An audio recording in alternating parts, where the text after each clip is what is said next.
Zo, dankjewel, dankjewel, dankjewel. Iedereen, welkom, welkom, welkom. Ja, nogmaals, dankjewel voor uw geduld met de hele COVID-situatie. Maar we zijn er. Ik ben de Heer dankbaar dat u vandaag weer aanwezig mag zijn. Voor degenen die er zijn, degenen die er niet zijn, laten we de Heer voor ze bidden dat ze toch hier kunnen zijn. Alvorens ik verder ga met het woord van God, wil ik het gaan opdragen. Zoals u weet, we bidden elke keer voordat we starten met het woord van God. Laten wij gaan bidden. Neem een eerbiedige houding zodat we kunnen bidden.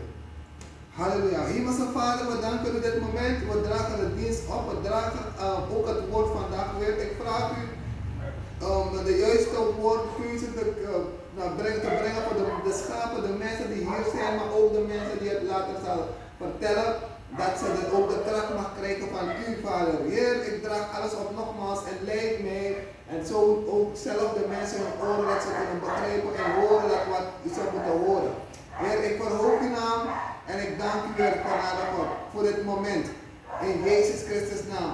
Amen. God is goed, mijn lieve mensen. God is goed. Van zoals u weet vandaag zijn we weer hier voor het voeding van de Heere God.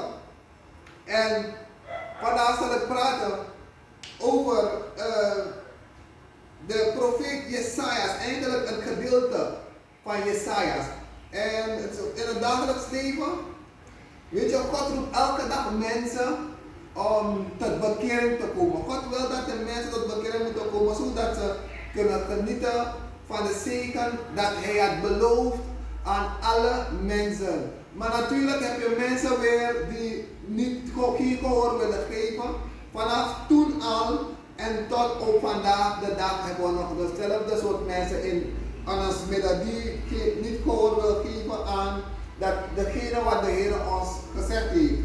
En natuurlijk, wij die hier zijn als gelovigen, als christenen, want die Ebridi, wij moeten dus ons door inzetten als hoe de profeten toen dat deden, zodat we mensen kunnen krijgen tot die mensen tot bekering kunnen komen. Ga in het veld en ga mensen roepen. Laat ze komen. En daarom vandaag is ons thema niks anders dan kom, ontvang zonder geld. Heer roept ons allemaal. En bij de Heer zal je zeker ontvangen. Hij heeft niks anders dan de zegen wat hij klaarzet voor ons. Sinds Adam heeft hij ons dingen gegeven, Adam en Eva. En tot nu toe kunnen we genieten omdat hij hij had beloften gemaakt met onze voorvaderen, Abraham, David en zo verder. Maar zo meteen zal ik u dan een beetje vertellen over dat wat ik zeg, over het belofte dat hij gemaakt heeft. De Heer is een God. God is God die, hij houdt zich aan zijn belofte. Als hij iets heeft gezegd, gaat hij het zeker doen. Amen. God is goed. Laten we gaan in Jesaja 55. Ik zal lezen vanaf de vers 1 tot vers 3. God is goed. Dit is een heel mooie uitnodiging dat we uit de Bijbel kunnen lezen. Van de profeet Jesaja. Ik lees daar. O, alle dorstigen, kom tot de wateren. En gij die geen geld hebt, kom, koop en eet. Ja, kom, koop zonder geld en zonder prijs, wijn en melk. Waarom weegt gij geld af voor wat geen brood is, en uw vermogen voor wat niet verzadigen kan? En ik lees nog vers 3 nog erbij. En hoor aandachtig naar mij, omdat gij het goede eet en uw ziel zich in overvloed verlustigen. Nijd uw oor en kom tot mij. Hoor, omdat uw ziel leven. Ik zal met u een eeuwige verbond sluiten, de betrouwbare genade bewijzen van David. O, mijn Heer God is goed. En u heeft het duidelijk gehoord, de uitnodiging van onze Heere God. En dat is wat ik u zei. Als de Heer u roept, roept hij jou zonder geld. Hij heeft geen geld van jou nodig, omdat de Heer alle rijkdom heeft vanuit de hemel en op aarde. Hij heeft alle rijkdom, dus hij heeft jouw geld niet nodig. Wat hij maar vraagt is dat je bij hem mag komen. En alles wat jou tegenhoudt van hem. En komt, dan zal hij je beter, hij zal je meer geven dan wat je zelf denkt. Hij zal je het leven geven. Want God is het leven. Als je kijkt naar wat de Bijbel ons leert, Jezus is de weg, de waarheid en het leven. En laten de mensen, probeer ook jij ook die hier zijn, de mensen die hier zijn, probeer ook aan de mensen te vertellen waar u gaat evangeliseren of waarmee u gaat praten. Dat de dingen die ze daar meemaken is het leven niet. Het leven is waarheid. Amen. God is goed. Maar laat me toch even toch, zeggen, wat, je hoort zelf de dorstige. Laat me toch even praten over het dorstige. Want ik ben het ook een beetje gaan onderzoeken. Wat het dorstige wordt bedoeld. Halleluja. Maar alvorens wij dat gaan doen, wil ik u toch een algemene beeld geven over het boek Jesaja. Net als u weet, onze Bijbel bestaat uit 66 boeken. Zo het Oude en Nieuwe Testament. En als je kijkt, de hoofdstukken van Jesaja zijn er ook 66 hoofdstukken. Dan moet ik in grote lijnen geven wat het wordt bedoeld, wat is gebeurd in het boek van Jesaja's. Als wij kijken naar dat geheel boek van Jesaja's, kunnen wij het in 3 delen verdelen. Nou, namelijk oordeel en straf. Als je kijkt hoofdstuk 1 tot hoofdstuk 39, en daar was het meer het oordelen en het straf. En dan kijk, als we verder kijken, verlossing en het herstel, kan je dus vinden in vanaf hoofdstuk 40 tot hoofdstuk 55. En het bestemming van God dienaren zie je vanaf hoofdstuk 56 tot hoofdstuk 66. En daar zie je de 3 delen van het boek van Jesaja's. Het boek Jesaja is een soort samenvatting van de Bijbel. Dat is wat ik je zei, de Bijbel bestaat uit 66 boeken. En zo zie je ook, Jesaja's bestaat uit 66 hoofdstukken. Dus het is een soort van samenvatting van de Bijbel. Jesaja verkondigt God verrassende voornemen van genade en heerlijkheid. Voor zijn opstandige volk en zelf voor de hele wereld. En ik zei ook over Abraham. En het belofte die de Heer gemaakt had met Abraham, die wij nog steeds gebruik maken van de zegenen. En ook zo verder David. De Heer had Abraham toegezegd dat door zijn nageslacht de wereld zou worden gezegend. En dat had ik al gezegd, de wereld wordt gezegend door het nageslacht, dus alle nageslacht van Abraham. En wij zijn allemaal nageslacht van Abraham. Er zijn mensen daar in de wereld die nog niet tot bekennen zijn gekomen, maar die mensen maken dus nog geen gebruik van hetgene wat God beloofd heeft. Want ze zijn allemaal nageslacht van Abraham. Maar ze moeten dus tot bekering komen om de Heer te nemen. En daarom deze uitnodiging. En zo de Heer gaat ook door verder vertellen om andere mensen het goede nieuws te vertellen, zodat we mensen, tot de Heer kan brengen. Als ik kijk, hij had ook een belofte gemaakt met David en hij had David beloofd dat zijn troon de hele wereld tot redding zou leiden. God liet Jesaja zien en richten tot de Joodse ballingen in het verse Babel van de 6e eeuw voor Christus. God overmeesterde zijn volk onder wereldse heerschappij.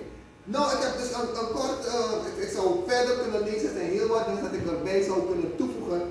Maar op dit moment wil ik het daar houden. Dus net als wat ik heb gelezen, je kan het verdelen in 3 delen. Het boek van Jesaja's, en ik heb het ook gezegd over het Bijbelboek. Korte evaluatie geef ik je, zodat ik verder kan gaan, want dit gedeelte moet je wel kunnen begrijpen. God is goed. Geliefde broeder en zuster.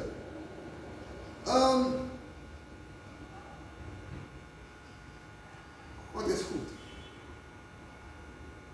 En daarom zeggen wij, de beste plaats, wat ik zeg, de beste plaats waar ik kan gaan en om het goed te hebben in het leven, is tot bekend te komen bij God. En God vraagt geen geld, dat is wat ik je zei in het begin. God heeft jouw geld niet nodig. Juist roept God jou vrijwillig om te komen, zodat hij je dan meer kan geven. En in het Nieuwe Testament, in hoofdstuk 11, Matthäus hoofdstuk 11, vers 28, zegt Jezus roept weer daar ook de mensen, kom tot mij, degene die vermoeid en belast zijn, ik zal u rust geven.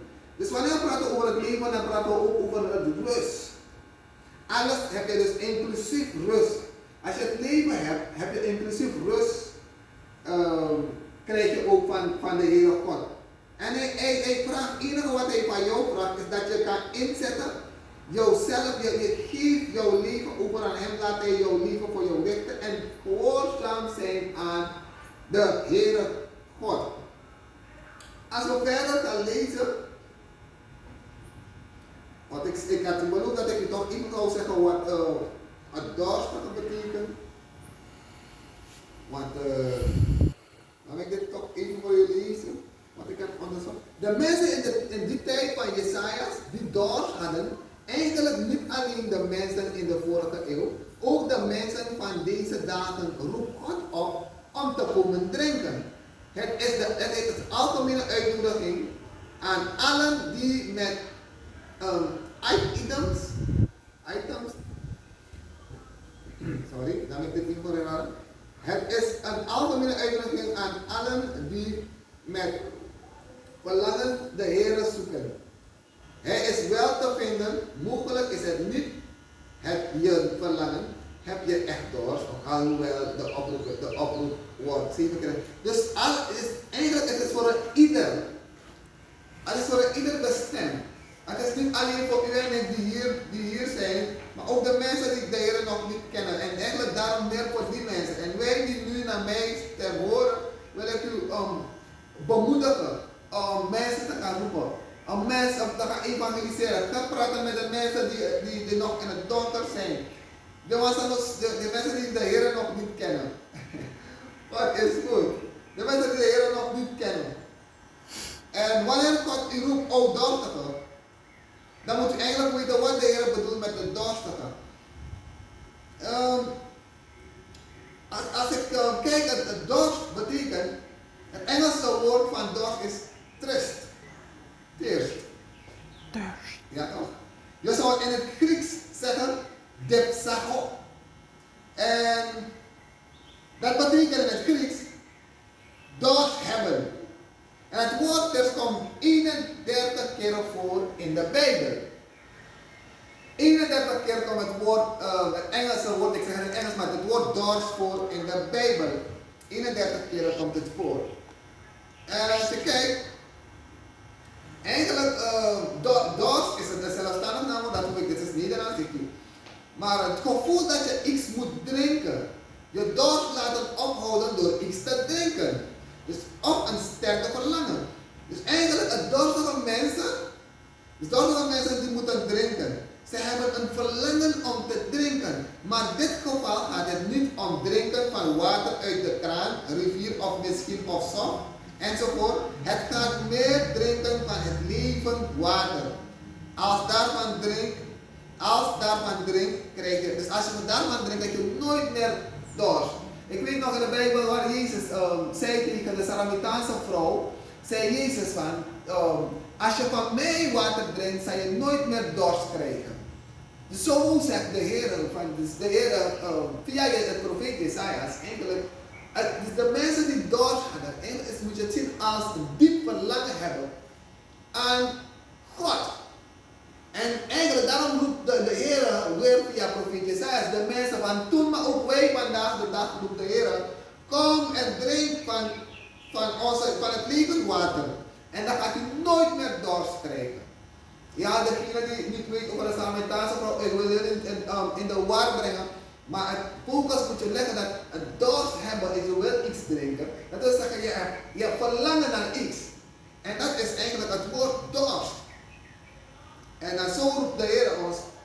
De mensen die geen verlangen hebben, moet je ze dus eigenlijk zodanig gaan overhalen dat ze verlangen kunnen hebben om de Heer te dienen. En u en ik hebben een grote taak om dat te doen. Amen. Amen. God is goed.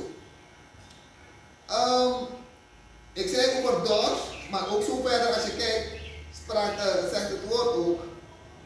En jij die geen geld hebt, en eigenlijk dat is eigenlijk het hoofd, je kan komen zonder geld. God vraagt geen geld van jou, God heeft jouw geld niet nodig, maar God heeft jouw tijd, jouw aandacht, en zodat jij het goed kan hebben. God roept je om het leven te geven. Net als hoe ik het al heb gezegd, de Heer is de waarheid, het leven en het licht. De waarheid, het leven en het leven. Werk, de waarheid en het leven. Dat is Jezus Christus en dat hebben wij nodig. En hij zegt, koop zonder geld. Nogmaals, ik heb het al gezegd. Jouw tijd en jouw aandacht, mensen verspillen hun tijd voor andere dingen. In plaats van tijd maken voor de Heer. En ze verspillen hun tijd voor andere dingen. Hier zegt het woord ook over honger. Ik ben het woord honger gaan onderzoeken en ook het woord geld. Ik wil even snel ook gaan naar het woord honger en daarna geld. En dan zal ik dan overgaan naar het andere gedeelte wat ik u eigenlijk duidelijk wil maken. Honger, het Engelse woord is, ik hoop dat ik het goed kan uitspreken, hunger. English. Maar in het Grieks betekent dat pinao. En dat betekent ik heb honger. Het woord honger komt 24 keren voor in de Bijbel. En natuurlijk, honger, het uitspraak honger betekent behoefte aan eten. Behoefte aan eten. Dus honger in dit geval gaat het niet om eten, maar behoefte hebben. Sterke verlangen hebben. Hevige begeerten hebben aan God. Dus het honger hier waarvoor Jesaja praat. Jesaja praat niet over het gaan eten, letterlijk eten. Lekkere bruine bonen met kip. Maar de Jesaja profeet bedoelt eigenlijk een hevige honger hebben voor de Heer. Een verlangen hebben aan God. En dat wil God hebben met ons. Het verlangen dat wij moeten hebben. En daarom zegt de profeet Jesaja, kom eten, want daar ga je het leven van hebben. Het is niet het zoveel eten dat je in je buik, dat je eet, ga je laten leven. Want Jezus had het heel mooi gezegd in de woestijn. En toen zei hij tegen de Satan van niet alleen door brood kan ik leven, maar ook door elk woord van God. God is goed. Gado de wabungado. Het laatste woord dat ik ben gaan onderzoeken is geld. Want daar gaat het om. Kom tot God zonder geld. En die kindertjes, ik roep ze allemaal als ze klaar zijn, laten ze komen zitten hier. Maar ze moeten wel de afstand blijven behouden. 1,5 meter. Dus kindertjes, als jullie klaar zijn, komen jullie zitten. Moeders, let jullie op de kinderen. Dankjewel. God is goed. Als we kijken naar het geld, Engelse woord van geld is money. En in het Hebreeuws betekent het, ik hoop dat ik het goed kan uitspreken, kesef.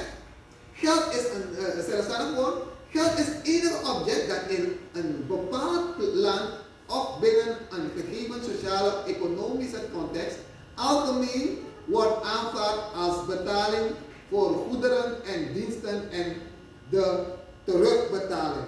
Dus eigenlijk, als je conclusie mag trekken, is het inzetten voor God door te geloven in Hem. Geld kan je zien als offers brengen, tijd spillen voor datgene jij wil. Dus dat is mijn conclusie dat ik trek. En laten wij dus eigenlijk geld, dat we in plaats dat geld, dat mensen rennen achter het geld, ze willen geld omdat ze het goed willen hebben.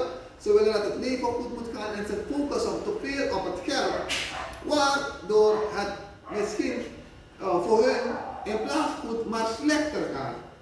Maar bij God, als je in plaats van dat zo gaat vechten, hoe wil je dan zeggen? Als je in plaats van te vechten van het geld, kan je vechten, kan je tijd en verlangen naar de Heer en gaat de Heer jou het leven geven.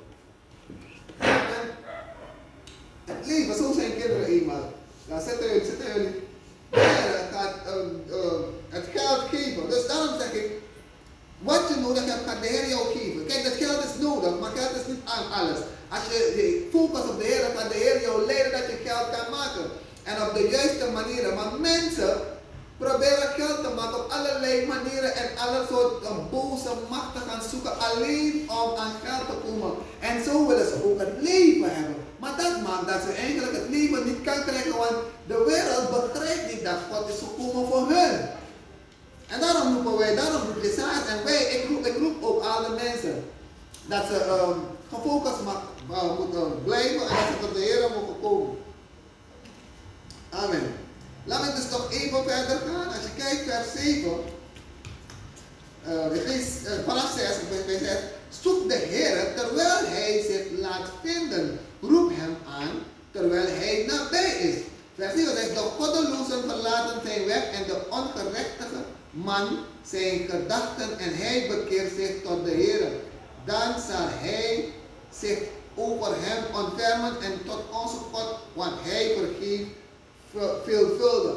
Ik begin bij het vergeven. Alles je zonde zo rood. God, hij vergeeft jou en jouw zonde worden vergeten. En nog erbij, hij vergeeft je en je zonde worden zo wit als de sneeuw. Als we het woord zullen zeggen, de zonde wordt zo wit als de sneeuw. Amen. Zijn al die kinderen hier? Wat is elderly? Laten ze naar hier komen. Elderly, kom naar hier. Sorry mensen, sorry. Die kinderen moeten altijd, mensen, letten jullie op de kinderen. Onderschatten niet, de vijand kan altijd een doen. Als je kijkt, ik heb vers 6 gelezen. En vers 7, en kijk, hetzelfde. Wanneer de Heer u roept, en dat ik zei, ik heb het over vergeven. Sommige mensen kijken te veel naar het verleden en ze kunnen dus eigenlijk niet het besef hebben. Dat de Heer ze kan vergeven en de Heer dat alles kan laten. Sommige mensen schamen zich voor het verleden wat ze al hebben gedaan. Dan willen ze niet naar de kerk komen. Ze willen niet naar de gemeente komen. Terwijl de Heer roept juist de mensen om te komen, want de Heer wil je vergeven en hij kan alles vergeten. En alles was de zonde zo rood. Hij maakt het zo wit als sneeuw. God is een goede God. God is een goede God. Amen. En hij zegt ook tegen zoek hem. En ik weet Mattheüs 7 vers 7 zegt hij, bid, je zal ontvangen. Zoek, je zal hem vinden. Klop en er waarom? Zoek en je zal hem vinden. Oké.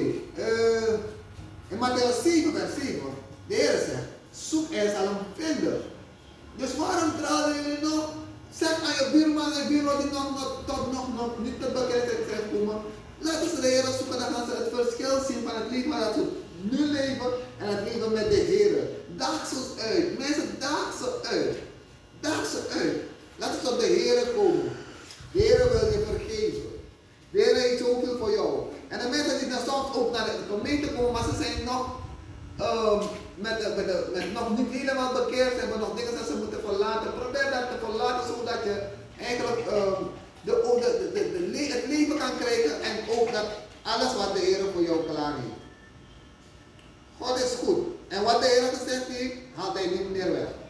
Als je kijkt, vers 10 en 11, dan zegt daar, want zoals de regen en de sneeuw van de hemel neerdaalt en daarheen niet weerkeert, maar doorvochtig eerst de aarde en maakt haar vruchtbaar en doet haar uitspruiten.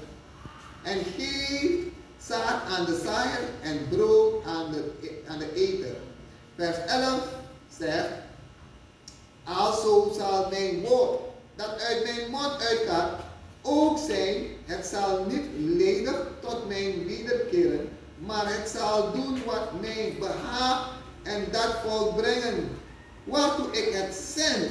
Dus het is zo dat wanneer de Heer jou zegt, wanneer de Heer een woord, een belofte, een profetische woord krijg je bijvoorbeeld van iemand, maar het komt van de Heer, een waardige profeet, want nu heb je van zoveel valse profeten hier op aarde. Maar wanneer de Heer een woord zegt, de Heer zegt iets tegen jou, zuster, ik ga je een huis geven, of zuster, ik ga je dat geven, wil zeggen, de Heer heeft het al gezegd. En wat hij gezegd heeft, die gaat zeker gebeuren. Hij gaat niet iets zeggen, dan gaat hij het niet doen. Mensen, dus dat is belangrijk, geliefde zuster en broeder. Wanneer de Heer zegt van, ik ga het doen, dan het is vast. Want de Heer houdt zich altijd aan zijn belofte. De Heer houdt zich altijd aan zijn belofte. Het maakt niet uit. En daarom zegt hij, kijk, als je kijkt, net als hoe wanneer het regent. Dit gedeelte, ik hoop van dit gedeelte, het doorvochtigt eerst de aarde en maakt haar vruchtbaar en doet haar uitspuiten en geeft zaad aan de zaaier. Met andere woorden, nogmaals, wanneer, laten we kijken precies wat staat is. Wanneer het regent, de mensen die in het landbouw, die mensen die planten, die bloemen of die dergelijke zaden zo. En wanneer je gaat planten, je maakt je grond klaar. Sommige mensen gaan zwarte aarde zoeken. En je maakt je potje klaar en zo. En dan zie je dat altijd dat de mensen, wanneer je zwarte aarde hebben gezet, dan zetten ze water. En dan na het water, dan passen ze in zaad. Ze maken het grond mooi klaar. En doorvochtig het grond en zetten zaad in de zaad. En dan weet je dat het zaad dan moet gaan groeien. En daarom zegt God, het is precies zo. God stuurt het regen komt door de Heer. Het vochtigt de grond, in het algemeen praat ik nu. En dan wanneer je dus gaat zaaien, je maakt de grond klaar, je zaait. En dan automatisch wordt zoiets, het groeit. Dus met andere woorden krijg je het woord van God. Het is gekomen doorvochtig het grond. En terwijl je het grond doorvochtigt, je doorvochtigt het grond, dan wordt hetgene eigenlijk, datgene begint te groeien. En dat is het. Krijg je een woord, moet je niet gaan blijven zitten met het woord. Ga ervoor bidden. Ga God vragen om dat, zodat de vijand ook niet kan komen aan jouw grond. En datgene wat de Heer gezegd heeft. Amen. Dus mensen, lieve mensen, broeder en zuster. Kijk, als je kijkt vers 11, tot slot. Geen enkel woord wat God zegt, gaat weer terug bij hem leeg. Het ligt helemaal aan jou. Als hij het geeft, wat doe je met het woord dat de Heer jou gegeven heeft? Weet je hoeveel mensen daar buiten zijn die de Heer geroepen heeft, maar ze zitten en ze dralen nog, ze doen allerlei dingen, maar ze komen niet tot de Heer zodat ze verder begeleid kunnen worden. Dus mensen, wij hebben een grote job. Wij hebben een grote uitdaging voor ons, u en ik, om de mensen die in de wereld zijn, om te brengen tot de Heer. En kom bij God. Laten we gaan mensen, laten we de mensen gaan, laten we gaan evangeliseren. Want de Heer wil dat. De profeten toen hadden een ander systeem hoe ze dat deden, maar nu tegenwoordig vele tijd, telefoon. Je kan via internet, apps en alle dingen mensen bemoedigen. Je kan mensen trekken naar de Heer. Dus laten we evangeliseren op allerlei manieren. Zodra jij gefocust kan blijven op God, dan kunnen we het doel bereiken. Amen. En als u niet binnen korte tijd kan ontvangen, zal u wel altijd ontvangen. Want als u geeft, ontvangt u. En als u kracht geeft om zielen te gaan winnen voor de Heer, zal u ook ontvangen. Tot slot. Laat je bekeren. De mensen die nog niet tot bekering zijn, laten ze tot bekering komen. Er zijn mensen hier, oh nee, die mensen hier zijn geen dingen. Maar als er mensen hier waren die nog niet bekeerd waren, dan zouden we zondagsgebed doen. Mensen, we zijn aan het eind gekomen. Ik zal een gebed doen om weer te sluiten. Ik wil de Heer danken op de eerste plaats dat Hij ons de gelegenheid gegeven heeft om natuurlijk met de COVID-situatie niet zoveel mensen hier aanwezig konden zijn. Maar de mensen die hier zijn, gaat maar doorvertellen aan anderen, zodat we zielen kunnen winnen. En wij hebben een grote uitdaging, een challenge om dingen te gaan doen. We zijn aan het eind gekomen. Ik dank God en ik geloof dat de Heer wat gepland heeft in uw hart, zodat u daar verder kan gaan om mensen te gaan roepen. Ga de mensen roepen, zijn mensen hebben dorst. Ga de mensen uitleggen dat ze in het licht moeten komen. God is goed. Oké, laten we bidden. Ik vraag u om een eerbiedige te hebben en dan gaan we afsluiten. Heer Vader, dank u wel dit moment. Ik dank u dat het woord van God weer mag verkondigd worden. En dat wij het mogen onderwijzen en dat de mensen die hier zijn ook mogen ontvangen. En dat ook wij allemaal hebben uitdaging om te gaan, om mensen tot bekering te brengen, om mensen het licht te vertellen, het goede nieuws te vertellen, hoe onze Jezus Christus dat deden. Zo moeten wij ook dat doen. Heer, dank u wel, Vader. Er is geen enkele andere God die dat zou kunnen doen, om mij vandaag de kracht gegeven heeft, om de wijsheid, inzicht, om vandaag te praten over u en het bijzondere over de mensen die dorst hebben, de mensen die u roept, Heer. Er is geen enkel ander God. Vader, ik verhoog uw naam vandaag weer. En ik bid voor al die mensen die hier zijn dat ze een kracht mogen krijgen om dan ook verder het goede nieuws te verkondigen. Vader, ik verhoog uw naam en ik dank u voor de ook grote overwinning. Vader, u weet zelf dat als wij, wat is het woord zegt.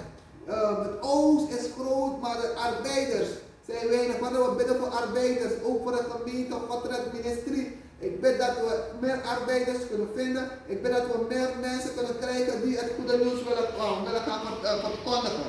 Heer, dank u wel. Dank u wel voor dit moment. En dank u wel voor de overwinning. En dank u wel voor uw doorbraak. En dank u wel voor alles wat u gedaan heeft. In Jezus Christus naam. Amen. Laat ik u de zegen uitdrukken. De Heer zegen u en behoede u. De Heer doet zijn aangezicht over u lichten en zijn genade. De Heer verheft zijn aangezicht over u en schenken u vrede en vrede. Halleluja. Vader, leid deze mensen veilig naar huis. Tegelijkertijd sluit ik de dienst. Leid ze veilig naar huis. En begeleid ze, Heer. En ik dank u, Vader, dat u weer uw wonderbare kracht mocht tonen aan mij en de mensen hier. In de naam van Jezus Christus. Amen.